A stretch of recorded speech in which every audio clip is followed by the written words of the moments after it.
ओम सच्चिदानंदरूपाय विश्वोत्पत्त्यादिहेतवे तापत्रय विनाशाय श्रीकृष्णाय वयं नमः। श्रीकृष्णाय वयं नमः। श्रीमद्भागवत में गोवर्धन पूजा का बड़ा आनंद है।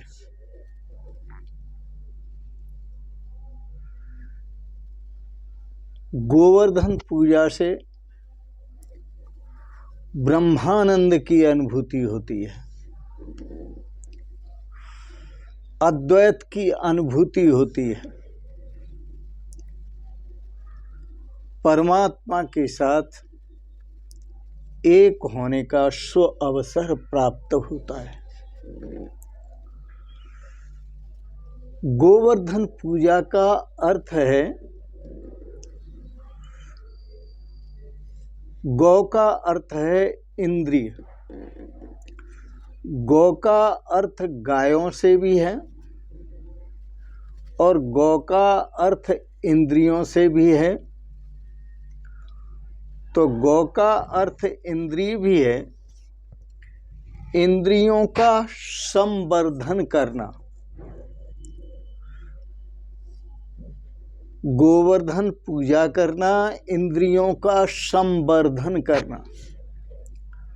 इंद्रियों का संवर्धन का मतलब है, इंद्रियों का संवर्धन त्याग में है, भोग में नहीं।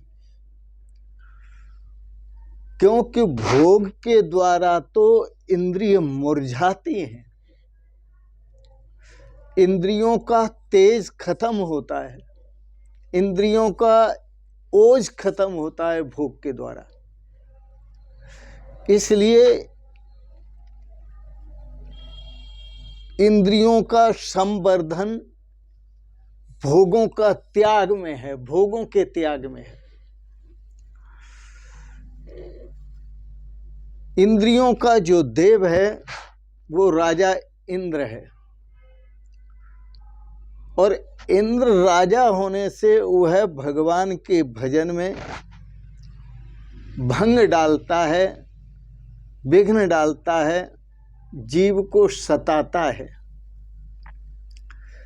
इसलिए जीव को चाहिए कि वह भगवान की भक्ति करे, भगवान का ध्यान करे, भगवान का चिंतन करे, भगवान का नाम सुमरन करे।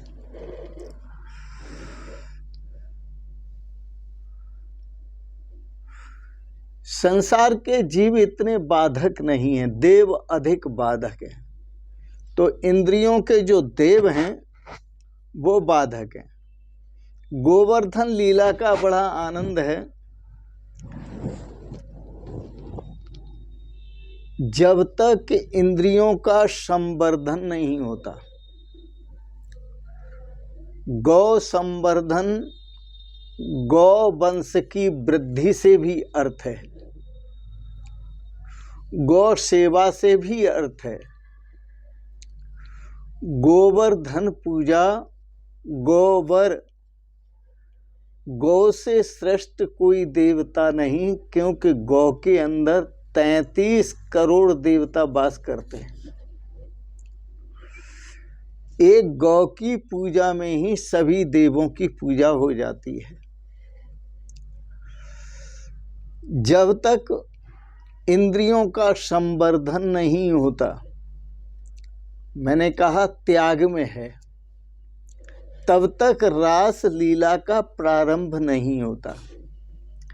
रास का अर्थ होता है कि जीव और ब्रह्म दोनों एक हो जाते हैं, आनंद लेते हैं। जैसे भगवान श्री कृष्ण ने गोवर्धन पूजा की, तो एक रूप से पूज रहे, एक रूप से गोवर्धन रूप में तो पूज रहे हैं भगवान, और कृष्ण रूप में पूज रहे हैं। तो वहाँ गोवर्धन और कृष्ण दोनों ही हैं, एक ही है। और रस से ही रास बना है।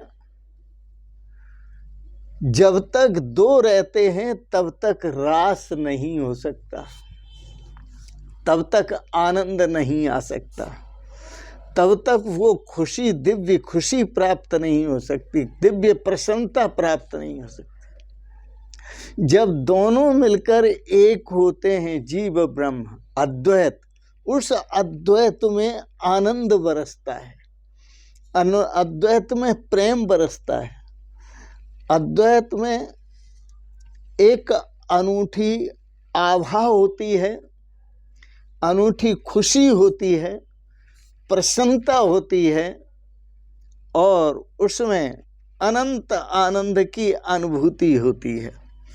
तो दीपावली के समय में गोवर्धन पूजा का प्रसंग आता है।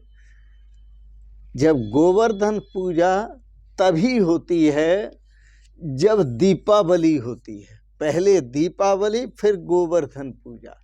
दीपावली का मतलब यह है दीपकों में प्रकाश होना। अब हमारे दीपक क्या हैं?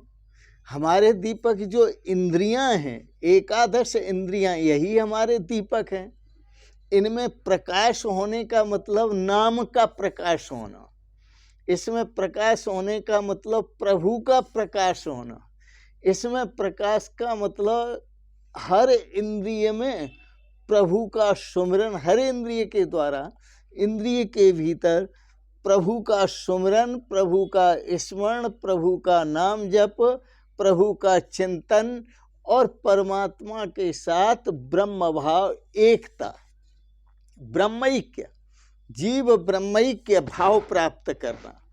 तो इस प्रकार से जब हमारी इंद्रियों में भगवान के स्वरूप का प्रकाश होता है तो इंद्रियां प्रकाश स्वरूप हो जाती हैं। फिर गोपिकाओं के साथ महारास प्रारंभ होता है। जब तक गोपिकाओं के साथ महारास प्रारंभ होता है मतलब हर इंद्रिय के अंदर परमात्मा की, जीव और ब्रह्म की एकता की अनुभूति होने लगती है। हर इंद्रिय से जीव और ब्रह्म की एकता का आनंद आने लगता है। हर इंद्रिय से अनुभव होने लगता है आनंद का। हर इंद्रिय से उस परम सुख, परम शांति का, परम आनंद का अनुभव होने लगता है। तो यही गोवर्धन पूजा है। तो पहले दीपावली है, इंद्रियों में भगवान के स्वरूप का प्रकाश, और उसके बाद गोवर्धन पूजा है। गोवर्धन पूजा है संसार के भोगों का त्याग और भगवान से प्रेम, भगवान की भक्ति, भगवान का ध्यान, भगवान का चिंतन, भगवान का सुमरन, भगवान का नाम स्मरण। इसी में आनंद है, इसी में श्रेय है, इसी में सौभाग्य है और इसी में शाश्वत शांति और शाश्वत सुख है। इन शब्दों के साथ ही गोवर्धन पूजा की आप सबको बहुत बहुत बधाइयाँ और बहुत बहुत शुभकामनाएं हैं। ओम सर्वे भवन्तु सुखिनः, सर्वे सन्तु निरामया, सर्वे भद्राणि पश्यन्तु, माँ कश्चित् दुःख भाग् भवेत्। ओम शांति शांति शांति।